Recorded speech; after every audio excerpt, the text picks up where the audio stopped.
नमस्कार, स्वागत है आपका फिक्र आपकी में। मैं हूं आपके साथ निशांत चतुर्वेदी। आज नई संसद है, जिसको कहा जाए नई बिल्डिंग के अंदर एक नया रिकॉर्ड बन गया है। बड़ा हैरान करने वाला रिकॉर्ड है और एक ऐसा रिकॉर्ड है जिसको किसी को भी जिसके ऊपर कभी भी प्राउड नहीं होगा, लेकिन चिंताजनक खबर है। पहली बड़ी खबर वही है, शीतकालीन सत्र के 11वें दिन 78 यानी 78 सांसद सस्पेंड। राज्यसभा के 45 जबकि लोकसभा के 33 सांसद निलंबित हैं। एक दिन में सबसे ज्यादा राज्यसभा सांसदों के निलंबन का रिकॉर्ड बन चुका है। संसद सुरक्षा चूक का मामला सुप्रीम कोर्ट पहुंचा। सुप्रीम कोर्ट में जनहित याचिका दाखिल, रिटायर्ड जज की निगरानी में जांच की मांग। बड़ी खबर, दिल्ली में इंडिया गठबंधन की बैठक कल। मीटिंग के लिए नेताओं का आना शुरू हो चुका है। सीट शेयरिंग, चेयरमैन और संयोजक पर हो सकती है चर्चा। एक और बड़ी खबर, अरविंद केजरीवाल को ईडी ने फिर भेजा नोटिस। दिल्ली आबकारी मामले में पूछताछ के लिए बुलाया गया है। केजरीवाल को 21 दिसंबर को पेश होने के लिए कहा गया। कांग्रेस ने पैसे जुटाने के लिए क्राउड फंडिंग शुरू की। डोनेट फॉर देश नाम से कांग्रेस का अभियान 28 दिसंबर तक ऑनलाइन चलेगी मुहिम। और ज्ञानवापी पर सर्वे रिपोर्ट वाराणसी कोर्ट में पेश। सीलबंद लिफाफे में एएसआई ने रिपोर्ट सौंपी। मथुरा में सर्वे कमिश्नर पर 11 फरवरी के बाद फैसला। एक और बड़ी खबर है, सीधे इस वक्त की बड़ी खबर, 11 जनवरी के बाद फैसला। उसको करेक्ट करना चाहूंगा। कोरोना के बढ़ते मामलों पर केंद्र की राज्यों को एडवाइजरी। राज्यों को टेस्टिंग के पर्याप्त इंतजाम करने को कहा गया। पॉजिटिव सैंपल्स की जीनोम सीक्वेंसिंग के निर्देश दिए गए हैं। और दाऊद इब्राहिम को जहर देने का दावा गलत निकला है। फूड पॉइजनिंग की वजह से दाऊद की तबीयत खराब हुई है। पाकिस्तान में कराची के बंगले में ही दाऊद का इलाज चल रहा है, यह भी रिपोर्ट आ रही है। और टीएमसी नेता महुआ मोइत्रा दिल्ली हाईकोर्ट पहुंची। आवंटित बंगले को रद्द करने के आदेश को चुनौती।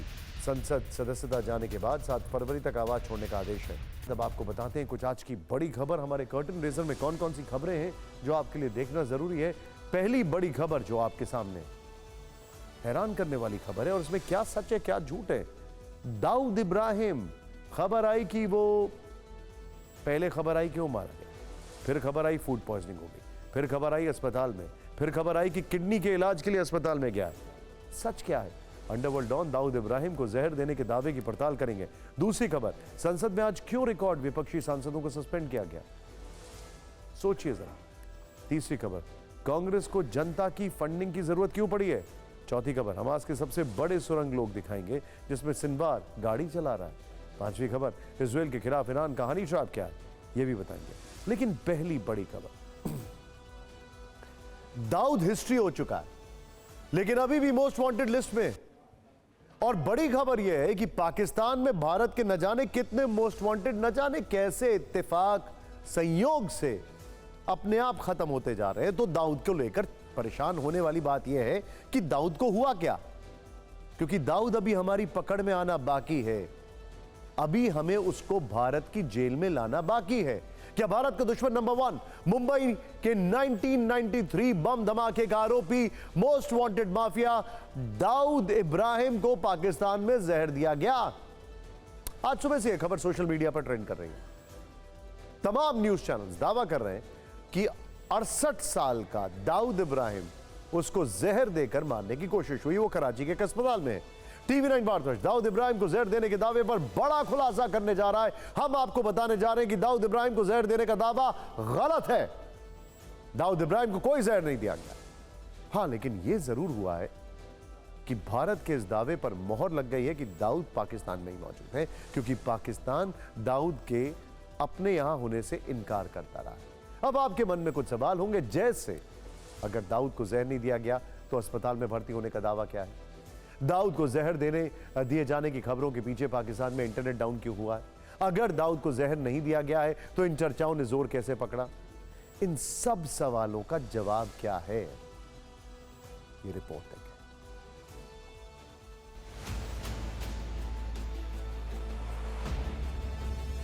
टीवी 9 भारतवर्ष ने दाऊद को जहर दिए जाने के दावे की पड़ताल शुरू की। पड़ताल में जहर देने का दावा पूरी तरह से गलत निकला। दाऊद को पाकिस्तान में जहर नहीं दिया गया है। जहर देने की खबर में कोई सच्चाई नहीं है। कहीं से भी इसकी आधिकारिक पुष्टि नहीं हुई है। दाऊद पर टीवी 9 की पड़ताल में जो नई बात निकलकर सामने आई वो ये कि उसकी तबीयत जरूर बिगड़ी थी, लेकिन वो अस्पताल में भर्ती नहीं हुआ था। दाऊद को जहर देने की खबर में सत्यता नहीं है। सूत्रों के मुताबिक पिछले सोमवार को ही दाऊद को फूड पॉइजनिंग हुई थी। फूड पॉइजनिंग के बाद पेट दर्द, बुखार और उल्टियां भी हुई। इसके बाद डॉक्टरों की टीम को क्लिफ्टन कराची बुलाया गया। कराची के उसके बंगले को ही वार्ड में तब्दील कर इलाज किया गया। सुरक्षा कारणों के चलते दाऊद को अस्पताल में भर्ती नहीं कराया गया। करीब 3 दिन के बाद दाऊद की हालत में सुधार है। दाऊद के कराची स्थित उसके बंगले में ही एक आईसीयू वार्ड बनाकर दाऊद का इलाज चल रहा है, जहां उसकी हालत स्थिर बनी हुई है।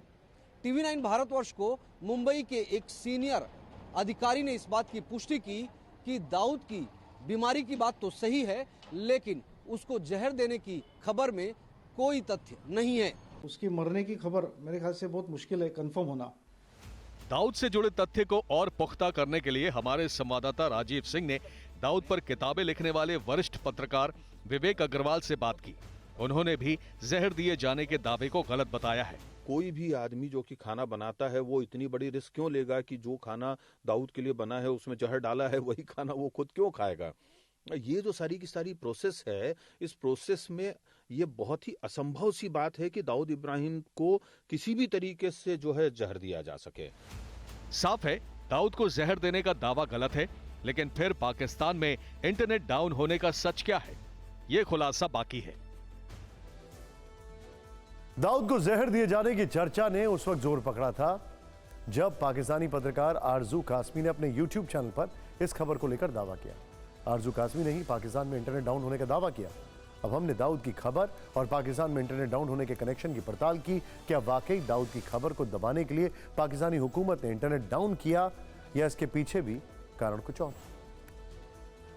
सुनने में आ रहा है कि दाऊद इब्राहिम, जी हाँ, दाऊद इब्राहिम को सुना है कि किसी ने जहर दिया है। इमरान खान की पार्टी का जो है वो ट्विटर अकाउंट पे स्पेस अकाउंट जो होता है वो भी चल रहा था। लोगों से बचाने के लिए, छुपाने के लिए इन्होंने जो है इंटरनेट पूरा डाउन कर दिया था। जिस वक्त पाकिस्तान में दाऊद को जहर दिए जाने का गलत दावा किया जा रहा था, ठीक उसी वक्त पाकिस्तान में इंटरनेट ठप हो गया। पूरे पाकिस्तान में चर्चा जोर पकड़ने लगी कि ऐसा दाऊद की खबर को दुनिया से छिपाने के लिए किया गया। सवाल यह है कि क्या दाऊद की खबर को दबाने के लिए इंटरनेट डाउन करने का दावा सही था? टीवी 9 भारतवर्ष ने इस दावे की पड़ताल करने के लिए पाकिस्तानी पत्रकार आरजू कासमी से बात की। आरजू कासमी ने ही दाऊद को जहर दिए जाने के दावे को हवा दी थी। सुनने में आ रहा है कि दाऊद इब्राहिम, जी हाँ, दाऊद इब्राहिम को सुना है कि किसी ने जहर दिया है और उसके बाद उसकी तबीयत खराब हो गई। कि रविवार को पाकिस्तान के पूर्व पीएम इमरान खान की वर्चुअल रैली थी। रैली की वजह से माहौल खराब ना हो, इसलिए रैली के ठीक पहले इंटरनेट सेवाएं बंद करने की चर्चा है। हालांकि कुछ लोग इसे दाऊद इब्राहिम से जोड़कर देख रहे हैं। जी हाँ, उसके साथ ये खबर भी थी, साथ साथ इमरान खान की पार्टी का जो है वो ट्विटर अकाउंट पे स्पेस अकाउंट जो होता है वो भी चल रहा था। इस वजह से भी शायद ये दोनों ही न्यूज एक साथ ही थी और इन दोनों ही न्यूज को हटाने के लिए या लोगों से बचाने के लिए, छुपाने के लिए इन्होंने जो है इंटरनेट पूरा डाउन कर दिया था। इतना स्लो कर दिया था कि ना कोई पेज ओपन हो रहा था, ना ही कुछ अपलोड हो रहा था, ना ही कोई ट्वीट कर पा रहे थे लोग। पाकिस्तान में इंटरनेट ही नहीं, दाऊद भी डाउन है और भारत के कई मोस्ट वांटेड भी डाउन है। हालांकि ऐसा पहली बार नहीं हुआ जब दाऊद को लेकर इस तरह की अफवाह या दावा किया। इससे पहले भी कई बार दाऊद के मारे जाने की गलत खबरें सामने आ चुके हैं। 3 साल पहले साल 2020 में कोरोना से दाऊद इब्राहिम के बनने की खबर सामने आई। 2017 में पाकिस्तानी मीडिया से खबर आई कि दाऊद को दिल का दौरा पड़ा है और उसकी अस्पताल में मौत हो गई है। 2016 में खबर आई कि चोट लगने के बाद दाऊद को गैंग्रीन की बीमारी हुई और उसकी मौत हो गई है। हालांकि इस बार की तरह ये सारी खबरें और दावे झूठे और गलत साबित हुए। वैसे दाऊद इब्राहिम को जहर देकर मारने के दावे पर लोगों ने बिना सोचे समझे इसलिए भी यकीन कर लिया क्योंकि आजकल पाकिस्तान में कुछ ऐसा ही ट्रेंड चल रहा है। 24 महीने के भीतर पाकिस्तान में भारत के 12 से ज्यादा मोस्ट वांटेड आतंकी मारे गए। इनमें जो बड़े आतंकी शहर शामिल हैं। इसी साल 4 दिसंबर को मुंबई हमले में अहम भूमिका निभाने वाले लश्कर आतंकी साजिद मीर को जहर देने की खबर सामने आई। 13 नवंबर को मसूद अजहर के करीबी आतंकी मौलाना रहीमुल्लाह तारिक की कराची में गोली मारकर हत्या कर दी गई। 5 नवंबर को सुजवान आर्मी कैंप हमले में मास्टरमाइंड आतंकी ख्वाजा शाहिद की एलओसी पर सिर कटी लाश मिली। अक्टूबर के महीने में 2016 के पठानकोट हमले के मास्टरमाइंड आतंकी शाहिद लतीफ की सियालकोट में गोली मारकर हत्या कर दी गई। साल 2022 में के मार्च महीने में कंधार हाईजैक का मोस्ट वांटेड आतंकी मिस्त्री जहूर इब्राहिम की कराची में हत्या हुई। इस बीच सूत्रों से खबर है कि भारतीय जांच एजेंसियां और मुंबई पुलिस दाऊद के बारे में और ज्यादा जानकारी जुटाने में लगी। इसी महीने की 26 तारीख को दाऊद का जन्मदिन भी। खबरें आ रही हैं कि दाऊद के जन्मदिन पर पार्टी के लिए कराची में कुछ खास मेहमानों को न्योता दिया गया। ये सारे संकेत TV9 की खबर पर मोहर लगाते हैं कि दाऊद को जहर नहीं दिया गया है, वो जिंदा है। वैसे गौर करने वाली बात यह भी है कि अगर दाऊद मर भी जाता है तो उसका फायदा पाकिस्तान को ही होने वाला है, क्योंकि पाकिस्तान पर आतंकियों को पनाह देने का आरोप लगता है। आतंकवादियों को पालने पोसने के चलते पाकिस्तान को विदेशी फंडिंग में अड़चन आती है। संसद के शीतकालीन सत्र के 11वें दिन दोनों सदनों लोकसभा और राज्यसभा से 78 सांसदों को सस्पेंड कर दिया गया। ये एक ही दिन में सबसे ज्यादा राज्यसभा सांसदों के निलंबन का रिकॉर्ड है। आज राज्यसभा से 45 सांसदों को सस्पेंड किया, जबकि लोकसभा से 33 सांसद सस्पेंड किए गए। यानी राज्यसभा और लोकसभा को मिलाकर एक ही दिन में 78 सांसदों का निलंबन किया गया। इनमें 11 सांसदों का केस प्रिविलेज कमेटी को भेजा गया। ये कार्रवाई उन विपक्षी सांसदों पर की गई है जो लोकसभा और राज्यसभा में हंगामा कर रहे थे। संसद की सुरक्षा में सेंध को लेकर विपक्ष ने चौथे दिन भी हंगामा किया। विपक्षी दल संसद में गृह मंत्री अमित शाह के बयान की मांग कर रहे थे। इसे लेकर विपक्षी सांसदों ने नारेबाजी की, जिसके बाद लोकसभा स्पीकर ओम बिरला और राज्यसभा चेयरमैन जगदीप धनखड़ ने सांसदों को शांत करने की अपील की, लेकिन हंगामा नहीं रुका। इसके बाद सांसदों के निलंबन का फैसला आया। लोकसभा स्पीकर और राज्यसभा चेयरमैन इसे सांसदों के गलत व्यवहार का मामला बता रहे हैं, लेकिन विपक्ष का कहना है कि विपक्ष मुक्त संसद का एजेंडा। माननीय सदस्य प्लीज आसन पे विराजे। मैं आपकी चिंताओं को समझता हूं। सदन की मर्यादाओं को मत तोड़ें। सदन जब ही चलेगा जब तख्तियां लेकर नहीं आएंगे। आपने कहा था सदन की मर्यादा को बना रखेंगे, तख्तियां लेकर नहीं आएंगे। No, I will be forced. Don't force my hands. It has never happened in parliamentary democracy. You don't believe in dialogue, don't believe in discussion, don't believe in deliberation, don't believe in debate. You believe in disruption, you believe in disturbance. एक interesting fact आपको बताते हैं। सांसदों के निलंबन का पहला उदाहरण 1963 में मिला। फिर 1989 में सबसे बड़ी निलंबन कार्रवाई हुई राजीव गांधी सरकार के दौरान। सांसद पूर्व प्रधानमंत्री इंदिरा गांधी की हत्या पर ठक्कर कमीशन की रिपोर्ट को संसद में रखे जाने पर हंगामा कर रहे थे। 63 सांसदों को हंगामा करने पर निलंबित कर दिया गया। और उसके बाद 2019 में लोकसभा स्पीकर सुमित्रा महाजन ने 2 दिन में 45 विपक्षी सांसदों को सस्पेंड किया था। लेकिन ये जो नंबर है, टोटल नंबर 92 का हो जाता है अभी तक का। ये अनबिलीवेबल नंबर है। संसद के शीतकालीन सत्र में पिछली 4 बैठकों से हंगामा हो रहा। 13 दिसंबर को संसद की सुरक्षा में चूक हुई।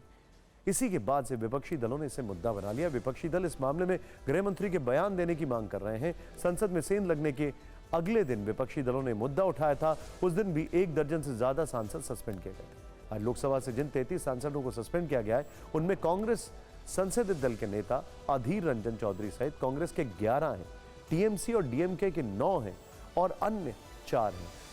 इनमें से 3 कांग्रेस के सांसद ऐसे हैं जिनके ऊपर यह आरोप लगा है कि वो स्पीकर के पोडियम तक चले गए।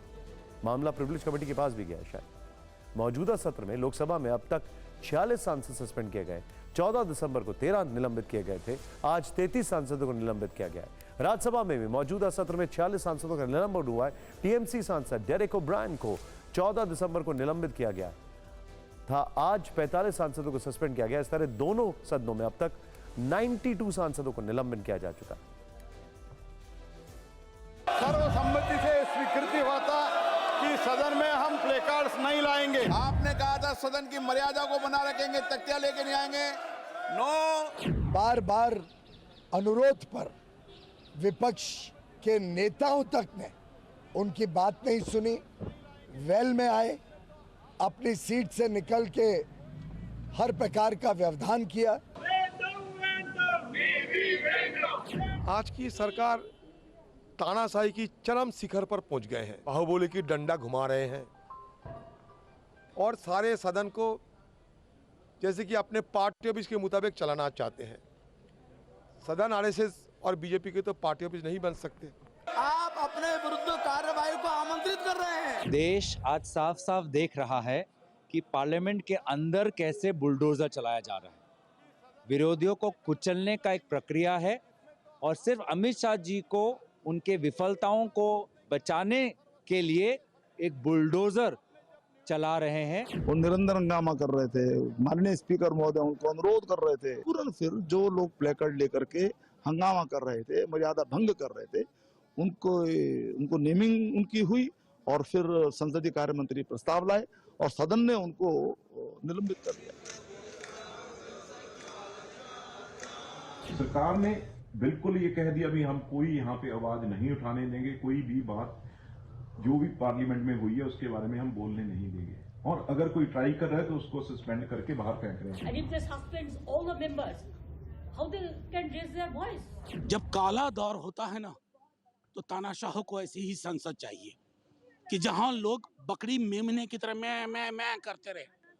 क्या चाहते हो? विपक्ष मुक्त संसद आपने बना लिया, लोकसभा में उतने किए, राज्यसभा में 45 कर दिए, जो बचे खुचे हैं कल कर देना, लेकिन याद रखे जाओगे, ये दौर याद रखा जाएगा। ऐसी तानाशाही नहीं चलेगी, ना देश को कबूल है। सदन जब भी चलेगा जब तख्तियां लेकर नहीं आएंगे। अब रोचक बात यह है कि सांसद के जो सस्पेंशन है उसको खत्म करने की प्रक्रिया क्या है। अब इसमें एक इंटरेस्टिंग टेक है। रूल बुक क्या कहती है यह भी समझने वाली बात है, लेकिन स्पीकर को किसी सांसद को सस्पेंड करने का अधिकार है, जो कि हमने देखा, लेकिन सस्पेंशन को वापस लेने का अधिकार उसके पास शायद नहीं है। यह अधिकार सदन के पास होता है। सदन चाहे तो एक प्रस्ताव के जरिए सांसदों का सस्पेंशन वापस ले सकता है। 92 सांसदों के निलंबन को विपक्षी दलों ने मुद्दा बना दिया। कांग्रेस अध्यक्ष मल्लिकार्जुन खड़गे ने सांसदों के निलंबन को लेकर एक सोशल मीडिया प्लेटफॉर्म एक्स पर लिखा पोस्ट है। उन्होंने क्या लिखा है यह देखिए जरा। 13 दिसंबर 2023 को संसद में एक हमला हुआ। आज फिर मोदी सरकार ने संसद और लोकतंत्र पर हमला किया। मोदी सरकार द्वारा अभी तक 92 विपक्षी सांसदों को निलंबित कर सभी लोकतांत्रिक प्रणालियों को कूड़ेदान में फेंक दिया गया। हमारी दो मांगे, केंद्रीय गृह मंत्री को संसद में के दोनों सदनों में बयान देना चाहिए और दूसरा इस पर चर्चा होनी चाहिए। प्रधानमंत्री जी अखबार को इंटरव्यू दे सकते हैं, गृह मंत्री टीवी चैनलों को इंटरव्यू दे सकते हैं, लेकिन बीजेपी संसद में जवाबदेही से भाग रही है, ये मल्लिकार्जुन खड़गे ने कहा। विपक्षी सांसदों का निलंबन ऐसे वक्त में हुआ है जब कल इंडिया गठबंधन की चौथी बैठक होने वाली है। 5 राज्यों के विधानसभा चुनाव के बाद इंडिया गठबंधन की पहली बैठक कल दोपहर दिल्ली में होगी। बैठक कल है, लेकिन इंडिया गठबंधन में शामिल दलों के नेताओं के दिल्ली आने का सिलसिला आज ही शुरू हो गया। बिहार के मुख्यमंत्री नीतीश कुमार, आरजेडी अध्यक्ष लालू प्रसाद यादव, बिहार के deputy CM Tejashwi Yadav, TMC प्रमुख ममता बनर्जी, बिहार और शिवसेना यूबीटी के प्रमुख उद्धव ठाकरे दिल्ली पहुंच चुके हैं। कल की मीटिंग से पहले ही विपक्षी दलों के नेताओं ने माहौल बनाना शुरू कर दिया। दिल्ली रवाना होने से पहले पटना एयरपोर्ट पर लालू यादव ने प्रधानमंत्री मोदी और केंद्र सरकार पर जमकर हमला बोला। लालू ने कहा विपक्षी दल मिलकर मोदी को सत्ता से हटाएंगे।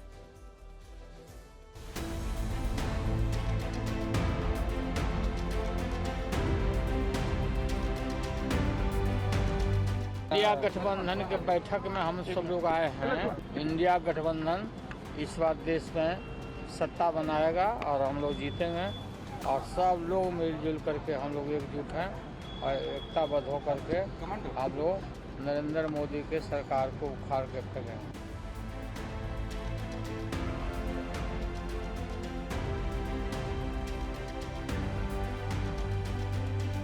चुनाव को लेकर के जो तैयारियां होनी चाहिए वो हो रही है और उस पर हम लोग काम कर रहे हैं, और सबका एक ही मकसद है कि फिरकाप्रस्त शक्तियों को हम लोग जो है सत्ता से बेदखल इन लोगों को करें।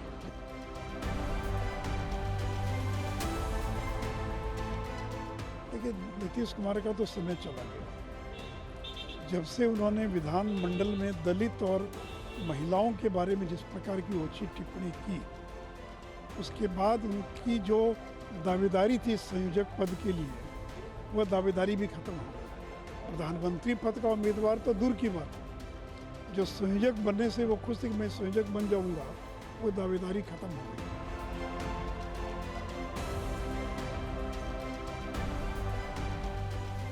ममता बनर्जी बहुत आशा लेके इस बार आए हैं कि ये सीट शेयरिंग का प्रोसेस यही सबसे पहले होना जरूरत है।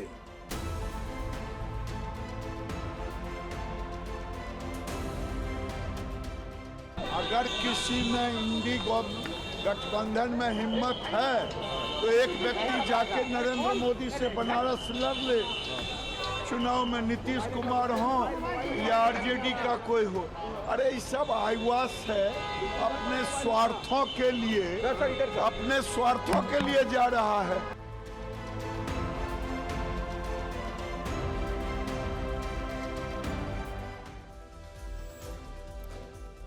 पहले हिमाचल फिर कर्नाटक में जीत के बाद कांग्रेस की ताकत और कांग्रेस का जो कहते हैं ना कि एक सेइंग पावर शायद इंडिया गठबंधन में बड़ी होगी, ऐसा लोग कहते हैं। लेकिन इस बार जो चुनाव हुए इसमें सिर्फ तेलंगाना में जीत हुई, 3 राज्यों में हार हुई। उसके बाद इंडिया गठबंधन में कांग्रेस की सुनने वाले कितने हैं ये देखने वाली बात होगी, और कांग्रेस को ही कोई बड़ा मान रहा है ये भी देखने वाली बात होगी। इंडिया गठबंधन की कल होने वाली बैठक में क्या हो, ये बड़ा सवाल। पिछली बैठक के बाद उम्मीद थी कि विपक्षी गठबंधन सीट बंटवारे को लेकर कुछ न कुछ फाइनल कर देंगे, लेकिन 5 राज्यों के चुनाव की वजह से कांग्रेस ने इसे ठंडे बस्ते में डाल दिया। अब तक की 3 बैठकों के बाद गठबंधन का संयोजक और चेयरपर्सन भी तय नहीं हो पाया। अब कहा जा रहा है कि कल होने वाली मीटिंग में इन मुद्दों पर बात हो सकती है। TV9 भारतवर्ष संवाददाता कुमार विक्रांत ने सूत्रों के हवाले से बैठक के एजेंडे को लेकर बड़ी खबर दी है। विपक्षी दलों का सबसे ज्यादा फोकस सीट बंटवारे पर रहेगा। इसके लिए राज्यवार चर्चा और फैसलों पर सहमति बनने की कोशिश की जाएगी। गठबंधन के लिए संयोजक और चेयरपर्सन के नाम पर चर्चा होने की उम्मीद है। विपक्षी गठबंधन का एक सचिवालय यानी ऑफिस बनाने पर भी बात हो सकती है। जल्द इंडिया गठबंधन की संयुक्त रैली का ऐलान किया जाएगा। रैली कहां होगी इस पर चर्चा संभव है। विपक्षी गठबंधन का वैकल्पिक एजेंडा क्या हो इस पर चर्चा होने की उम्मीद है। 3 राज्यों में हार के बाद इंडिया गठबंधन में कांग्रेस की स्थिति कमजोर हुई है क्या, सोचने वाली बात है। लेफ्ट, टीएमसी, समाजवादी पार्टी और आम आदमी पार्टी से सीटों के तालमेल को लेकर अब क्या कांग्रेस बैकफुट पर आई, सोचने वाली बात है। सूत्रों के मुताबिक ममता बनर्जी और अखिलेश यादव को लेकर कांग्रेस का रुख क्या पहले से नरम पड़ा है, सोचने वाली बात है। सूत्र बता रहे हैं कि कांग्रेस दिल्ली और पंजाब को लेकर बैठक में केजरीवाल का रुख देखकर फैसला करेगी। अब यह बड़ा इंटरेस्टिंग होगा। और इंडिया अलायंस के जितने भी लोग हैं वो सभी प्रिवी हैं जो 3 राज्यों में नतीजा आया। मैसेजिंग तो ये जरूर होगी कि अकेले हरा पाना इस बार थोड़ा मुश्किल होगा, तो साथ मिलकर हराएं, ये स्ट्रैटेजी बनने पर चर्चा जरूर हो रही है। बिहार के मुख्यमंत्री नीतीश कुमार इंडिया गठबंधन की बैठक के लिए दिल्ली पहुंच गए। आज नीतीश जब पटना से दिल्ली के लिए निकले तो फ्लाइट पर चढ़ते वक्त उनका आमना सामना बिहार के पूर्व मुख्यमंत्री और हिंदुस्तानी अवाम मोर्चा के प्रमुख जितिन राम मांझी से हुआ। इसी फ्लाइट में कभी नीतीश कैबिनेट में मंत्री रहे शहनवाज हुसैन भी सवार थे। तीनों बिजनेस क्लास में आगे वाली पंक्ति में बैठे थे। जैसे ही नीतीश फ्लाइट में दाखिल होते हैं उनकी नजर जितिन राम मांझी पर पड़ी। इसके बाद नीतीश ने हाथ जोड़ते हुए मांझी का हालचाल पूछा। कुछ दिन पहले ही नीतीश कुमार की जितिन मांझी से विधानसभा के अंदर तीखी नोकझोंक हुई थी। अब कांग्रेस के कैंपेन के बारे में आपको बताते हैं। आर्थिक तंगी से जूझ रहे देश के सबसे पुराने राजनीतिक दल ने पैसा जुटाने के लिए क्राउड फंडिंग का सहारा लिया है। सोचिए, कांग्रेस ने अभियान को नाम दिया है डोनेट फॉर देश। कांग्रेस अध्यक्ष मल्लिकार्जुन खड़गे ने आज इस अभियान की शुरुआत की। उन्होंने 1,38,000 रुपए का डोनेशन किया। 28 दिसंबर को कांग्रेस की स्थापना के 138 साल पूरे हो रहे हैं। इसीलिए डोनेट फॉर देश अभियान के तहत कांग्रेस ने डोनेशन के लिए 138 नंबर चुना है। कांग्रेस ने लोगों से अपील की है कि वो 138 रुपए, 1,380 रुपए या 13,800 रुपए या फिर 1,38,000 रुपए दान दें। इस अभियान यह अभियान कांग्रेस के स्थापना दिवस यानी 28 दिसंबर तक ऑनलाइन रहेगा। 28 दिसंबर के बाद कांग्रेस कार्यकर्ता घर घर जाकर डोनेशन इकट्ठा करेंगे। कांग्रेस ने हर बूथ पर में कम से कम 10 घरों से 138 रुपए दान लेने का प्लान बनाया। अभियान के तहत कांग्रेस नेताओं, जिला अध्यक्षों, प्रदेश अध्यक्षों और दूसरे पदाधिकारियों से कहा गया है कि वो कम से कम 1,380 रुपए का डोनेशन लें। कांग्रेस के डोनेट फॉर देश अभियान की शुरुआत मल्लिकार्जुन खड़गे के डोनेशन से हुई। उन्होंने 2 बातें कही। पहली बात, उन्होंने कांग्रेस के इस कैंपेन को महात्मा गांधी से जोड़ा और दूसरी बात उन्होंने कही कि अगर अमीरों से चंदा लिया जाएगा तो उनकी बातें भी माननी पड़ेंगी, इसीलिए कांग्रेस सीधे जनता से पैसे मांग रही है। ये रिपोर्ट देखिए।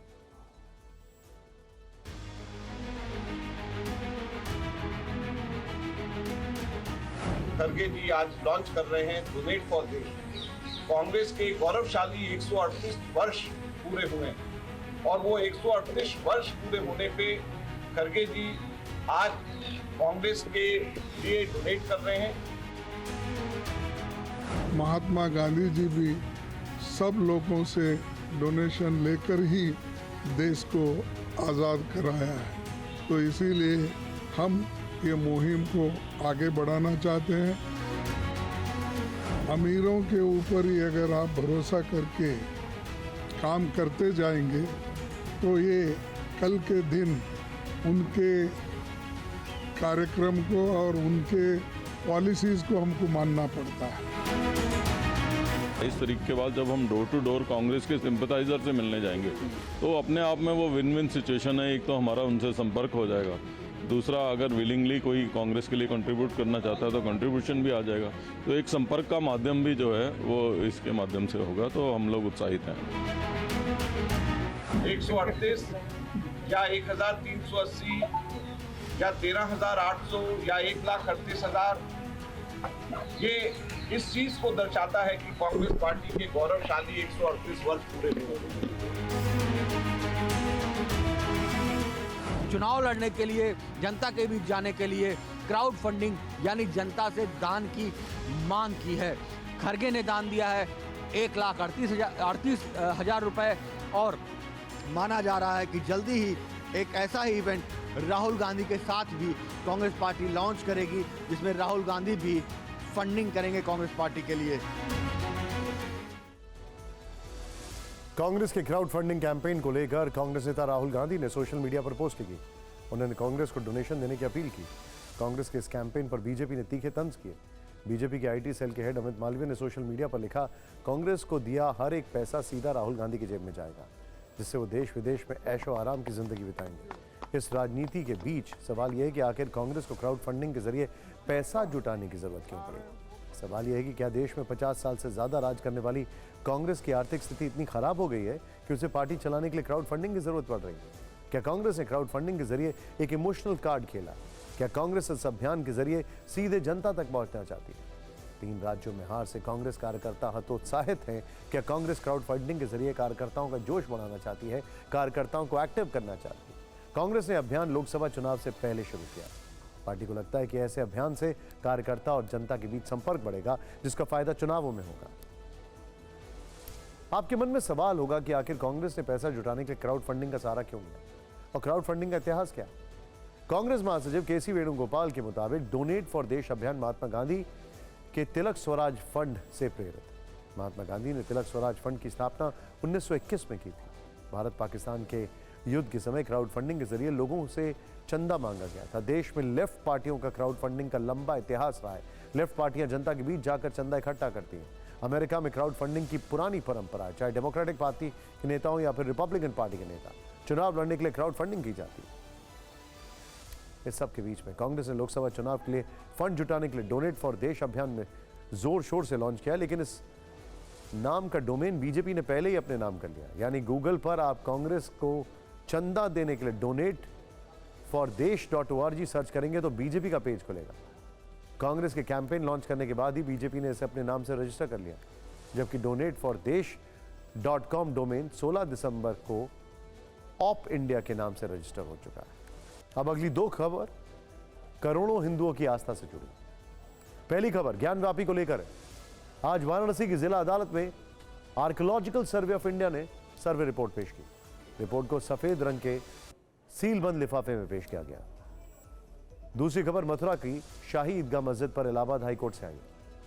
आज कोर्ट के सर्वे के लिए कमिश्नर की नियुक्ति और तरीके पर फैसला आने वाला था, लेकिन अब यह फैसला 11 जनवरी के बाद आएगा। मथुरा ईदगाह मस्जिद सर्वे केस में आज फैसला क्यों टला, यह जानने से पहले ज्ञानव्यापी केस में बड़ी खबर जान लीजिए। आज एएसआई के एडिशनल डायरेक्टर ने वाराणसी के जिला जज को सीलबंद रिपोर्ट सौंपी। जानकारी के मुताबिक रिपोर्ट 1500 से ज्यादा पेज की है और 21 दिसंबर को सभी पक्षों को कॉपी दी जाएगी। लेकिन आज सर्वे रिपोर्ट पेश होने से ठीक पहले मुस्लिम पक्ष यानी अंजुमन इंतजामिया ने कोर्ट में एप्लीकेशन दी। इसमें मांग की कि सर्वे की रिपोर्ट सील बंद लिफाफे में पेश हो और बिना हलफनामे के किसी को भी सार्वजनिक करने की इजाजत न दी जाए। हालांकि हिंदू पक्ष के वकील ने एएसआई के सील बंद लिफाफे में रिपोर्ट पेश करने पर आपत्ति जताई। उन्होंने कहा कि ये रिपोर्ट ये सुप्रीम कोर्ट के आदेश का उल्लंघन है। सुप्रीम कोर्ट ने सील बंद रिपोर्ट जमा करने से मना किया। सर्वे के दौरान 92 डेज के सर्वे के दौरान बहुत सारे सच उभर के सामने आए हैं। जो कोर्ट ने 10 अगस्त को गैग ऑर्डर लगाया था कि उसके बारे में मीडिया से ना बताया जाए, अल्टीमेटली वो गैग ऑर्डर आज खत्म हो गया। मेरा लीगल ओपिनियन है, पर तब भी हम कोर्ट की 21 तारीख की हियरिंग का वेट करेंगे। अब सभी पक्षों को 21 दिसंबर का इंतजार है, लेकिन सबसे बड़ा सवाल यह है कि इस रिपोर्ट से आगे क्या होगा। एएसआई की रिपोर्ट से इस सवाल का जवाब मिलेगा कि क्या मस्जिद का निर्माण मंदिर के ऊपर किया गया, ज्ञानवापी मस्जिद की पश्चिमी दीवार कब और कैसे बनी, मस्जिद के 3 गुंबद कब बने, क्या मंदिर तोड़कर उसके अवशेष से निर्माण हुआ, दीवारों पर मौजूद कलाकृतियां कब की बनी हैं। यही नहीं, परिसर में मौजूद ऐतिहासिक धार्मिक महत्व की कलाकृतियां और सामान क्या क्या है। यही वजह है कि हिंदू पक्ष को रिपोर्ट से बड़ी उम्मीद है। एएसआई अपने रिपोर्ट को पेश कर दी है और रिपोर्ट सील बंद करके एक कपड़े में लपेटे हुए मोटी ताजी फाइलों में करके किया है। बाहर से देखने से तो 1000 पन्ने हो सकते हैं। क्या क्या किया है उसकी सूची हमको मिलना चाहिए, मालूम होना चाहिए कि हाँ इस लिफाफे में या इस सीलबंद में ये चीज़ है, ये पेपर है, ये रिपोर्ट है।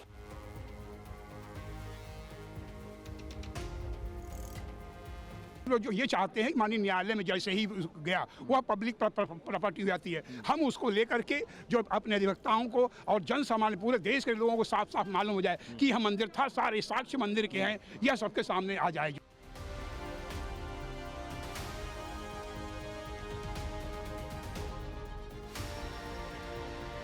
तो ये सिलसिला हम बाबरी मस्जिद के बाद अब किसी मस्जिद को तोड़ने की इजाजत किसी कीमत पर न कोर्ट को दी जाएगी न सरकार को दी जाएगी। कोर्ट के फैसले को नहीं मानेंगे सर? कोर्ट के फैसले को कतई नहीं मानेंगे, क्योंकि हमने बाबरी मस्जिद के मामले में सब्र किया है। अब हम किसी बेईमानी के फैसले को बिल्कुल किसी कीमत पर कबूल नहीं करेंगे। सुरंग में दिखा सिनवार, कौन सा वाला? यह आज की बहुत बड़ी खबर। ये वो आदमी है जो 7 अक्टूबर के हमले का मास्टरमाइंड है। ये वो आदमी है, अगर ये मिल जाए तो इजराइल इस युद्ध में अपनी जीत डिक्लेयर कर देगा। ये सुरंग में कैसे दिखा? इजराइल हमास जंग के 73वें दिन आईडीएफ को बड़ी कामयाबी हाथ लगी। उत्तरी गाजा में ग्राउंड ऑपरेशन के दौरान हमास की सबसे बड़ी सुरंग का इजरायली सेना ने पता लगाया। वीडियो देखिए जरा यहां पर, जो इजराइल बॉर्डर के बिल्कुल करीब है। जंग की शुरुआत से ही कहा जा रहा है कि हमास ने अपने छिपने के लिए ऐसे टनल बना रखे जिनके अंदर हर तरह की आधुनिक सुख सुविधाएं। ये टनल इस जंग में आईडीएफ के लिए शुरुआत से ही चुनौती बने हुए थे। युद्ध के साथ वो गाजा में इनका लगातार पता लगा रही है। आईडीएफ ने जो वीडियो जारी किया है उसमें इसी टनल के अंदर हमास के खूंखार याह्या सिनवार का भाई मोहम्मद सिनवार गाड़ी दौड़ाता दिख रहा है। दावा है कि उसके साथ बैठा दूसरा शख्स याह्या सिनवार है। दोनों गाड़ी में बातचीत करते हुए सफर कर रहे हैं, यानी इस सुरंग में कार भी दौड़ सकती थी। हमास ने पूरी की पूरी टनल सिटी बना रखी है, बंकर है पूरा। आईडीएफ और मोसाद ने दावा किया है गाजा में हमास के टनल के अंदर मल्टी कंस्ट्रक्शन मिले। टनल में एक साथ, ये वीडियो भी देखते रहिए, एक साथ सैकड़ों लोगों के रहने की व्यवस्था है। टनल के अंदर भारी सैन्य वाहनों को ले जाने की व्यवस्था है। टनल में कई test, restroom, jail, CCTV room, weapon store मिले। लाखों डॉलर की लागत से बनाए गए मेगा टनल्स हैं। आईडीएफ का दावा है कि ऐसे ही टनल सिटी में रखे गए बंधक। हमास के इस टनल नेटवर्क के बारे में और भी कई हैरान करने वाले फैक्ट्स हैं, इस रिपोर्ट में देखिए।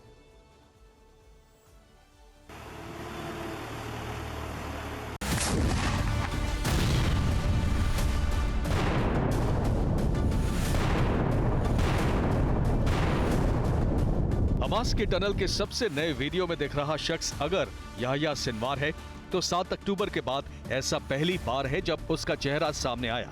जो फुटेज आप देख रहे हैं वो उसी टनल की है जो याह्या सिनवार का ठिकाना हुआ करती थी। यानी सिनवार को तलाश रही आईडीएफ उसके अड्डे पर पहली बार पहुंची, लेकिन वो हाथ नहीं लगा। आईडीएफ ने जिस सुरंग का पता लगाया वो हमास के लिए मददगार साबित हो रही थी। हमास के मोस्ट वांटेड इन सुरंगों में छिपे हुए थे और आईडीएफ पर हमले की प्लानिंग बना रहे थे। इस सुरंग को सबसे लंबी और रणनीतिक रूप से सबसे अहम सुरंग माना जा रहा है। आगे बढ़ने से पहले आप इस सुरंग के बारे में जान लीजिए। इसकी लंबाई 4 किलोमीटर और गहराई 165 फीट तक है। इसे याह्या सिनवार के भाई मोहम्मद सिनवार ने बनवाया, जिससे नाहल ब्रिगेड की 931वीं बटालियन ने खोज निकाला। ये टनल खान यूनुस में मौजूद है और इजराइल सीमा के इरेज क्रॉसिंग से 400 मीटर पहले खत्म होती है। इरेज क्रॉसिंग यानी वो जगह जहां से गाजा के लोग रोजाना काम करने या फिर इलाज करवाने के लिए इजराइल जाते थे। ये इतनी चौड़ी है कि इसमें कार चलाई जा सकती है और तेजी से गाजा से इजराइल में प्रवेश किया जा सकता है। आईडीएफ ने जो वीडियो जारी किया उसमें सिनवार का भाई टनल के अंदर ही कार चलाता दिखा। हमास की इस टनल को अगर आप देखें तो अंदर हथियारों का गोदाम है, पटरियां हैं, बिजली के इंतजाम है, लोहे के मजबूत दरवाजे लगे हैं और अंदर पूरा का पूरा शहर बसा है, जिसे देखकर इजरायली सेना भी हैरान रह गई।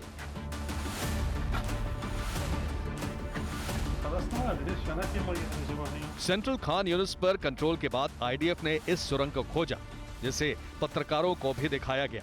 अंदर जाने से पहले आईडीएफ के जवानों ने पहले पूरी जांच पड़ताल की, फिर टनल में किसी को प्रवेश दिया गया।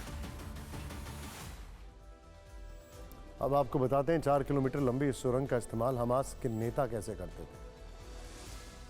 सुरंग इतनी चौड़ी है कि इसमें कार चलती थी। सोचिए, चंद मिनटों में गाजा से इजराइल पहुंच जाते थे। सुरंग का इस्तेमाल हमास के टॉप नेता करते थे। हमास नेताओं ने इस सुरंग के अंदर पनाह ली, जिसमें याह्या सिनवार भी शामिल है।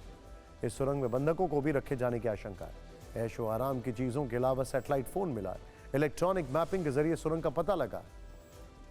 आईडीएफ के दावे का हमास ने भी जवाब दिया। करीब 1 मिनट के इस वीडियो में इसने टनल के अंदर इजराइल के सैनिकों को दिखाया। हमास ने इजरायली सेना पर तंज कसते हुए कहा कि वो आए जरूर, लेकिन बहुत देर हो गई। उनका मिशन तो कंप्लीट हो चुका है। सवाल है कि इस वीडियो के जरिए हमास क्या करना चाहता है।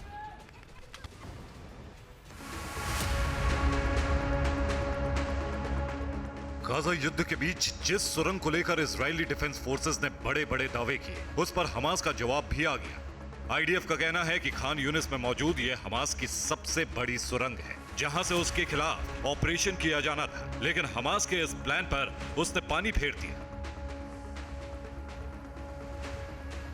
यही थ्योरी इजराइल की सेना ने पत्रकारों को भी बताई, लेकिन हमास का दावा तो कुछ और ही है। हमास की ओर से जो वीडियो डाला गया उनमें टनल के अंदर पहले इजराइल के सैनिकों को दिखाया गया। इजराइल के सैनिक टनल के बारे में बातचीत करते दिख रहे हैं, उसकी पड़ताल की जा रही है। लेकिन इसके ठीक बाद इस वीडियो में हमले का अलग अलग सीन दिखाया गया है। इस वीडियो में हमास के लड़ाके इजराइल पर हमला करते दिख रहे हैं। वो खुले मैदान से अटैक कर रहे हैं, रिहायशी इलाकों को निशाना बना रहे हैं। इजराइल के टैंकों को भी टारगेट करते दिखाया गया है।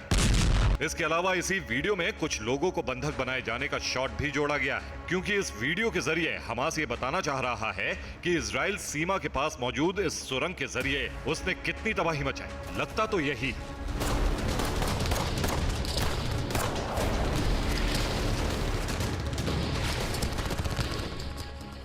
ये हम नहीं कह रहे, बल्कि ये दावा हमास कर रहा है। इस वीडियो के साथ उसने लिखा है कि इजराइल के सैनिकों के आने से पहले ही उसके लड़ाके अपने मिशन को अंजाम दे चुके हैं।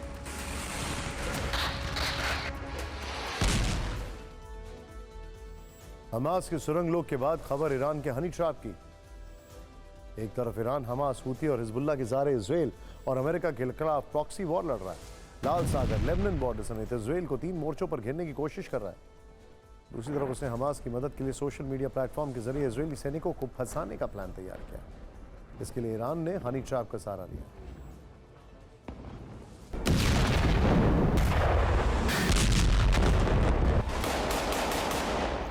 गाजा युद्ध के बीच इजरायली डिफेंस फोर्सेस के सैनिक ईरान के हनी ट्रैप का शिकार हो रहे हैं।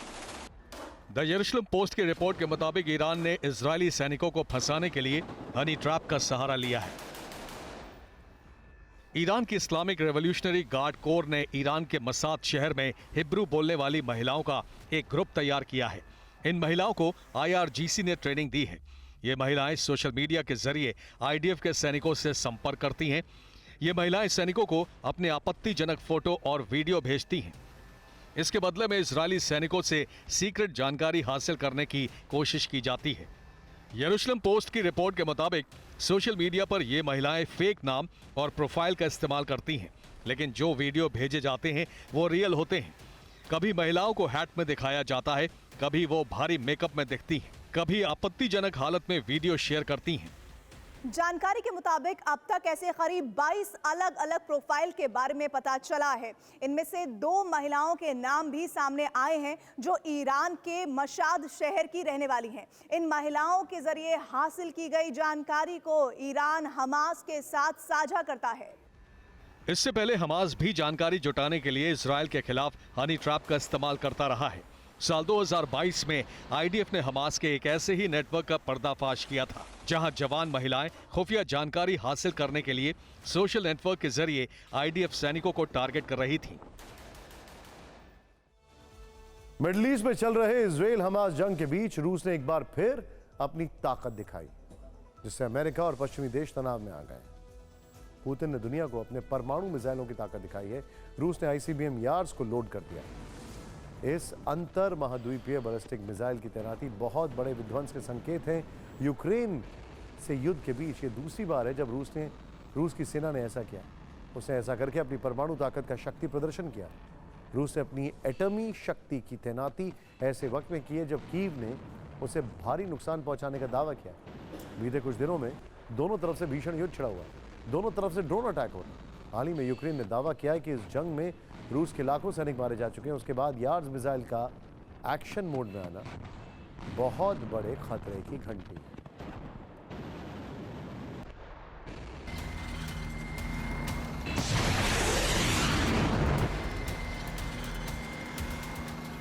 रूस ने स्ट्रैटेजिक मिसाइल फोर्सेस डे के एक दिन पहले अपनी परमाणु ताकत दिखाकर पूरी दुनिया में खलबली मचा दी। उसने अपनी सबसे घातक और अपराजय यार्स मिसाइल को एक्टिव कर दिया है, जो परमाणु विध्वंस के संकेत दे रही है। खबर है कि परमाणु शक्ति से लैस ICBM यार्स को रात के घने अंधेरे में निकाला गया और इसे लोड किया गया। इसके अलावा इसके चालक दलों ने इन मिसाइलों को फायरिंग पोजीशन में सेट किया और कमांड के आदेश पर वापस अपने बेस पर लौट गए। पिछले हफ्ते ही ये खबर आई थी कि गाजा युद्ध के बीच अमेरिका ने अचानक ब्रिटेन में अपना B-2 परमाणु बॉम्बर तैनात कर दिया है, जिसके बाद ये सवाल उठने लगे कि क्या गाजा का फैसला एटमी जंग से होगा।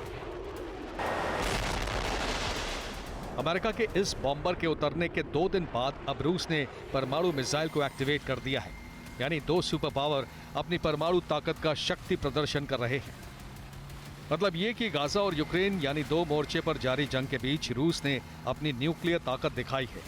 रूस की सेना ने कलुगा में कोजलस बेस के साइलो में ICBM यार्स को लोड किया है। रक्षा मंत्रालय ने यार्स मिसाइल की लोडिंग का वीडियो भी जारी किया। जंग के बीच दूसरी बार रूस ने यार्स की ताकत दिखाई है। रूस के करीब 1674 न्यूक्लियर हथियार अलग अलग मोर्चे पर तैनात हैं। लेकिन यार्स की लोडिंग ज्यादा चौंकाने वाली है, क्योंकि इसे अजेय अस्त्र कहा जा रहा है और रूस ने जो किया उसको जंग की स्थिति में तैयारी के तौर पर देखा जा रहा है।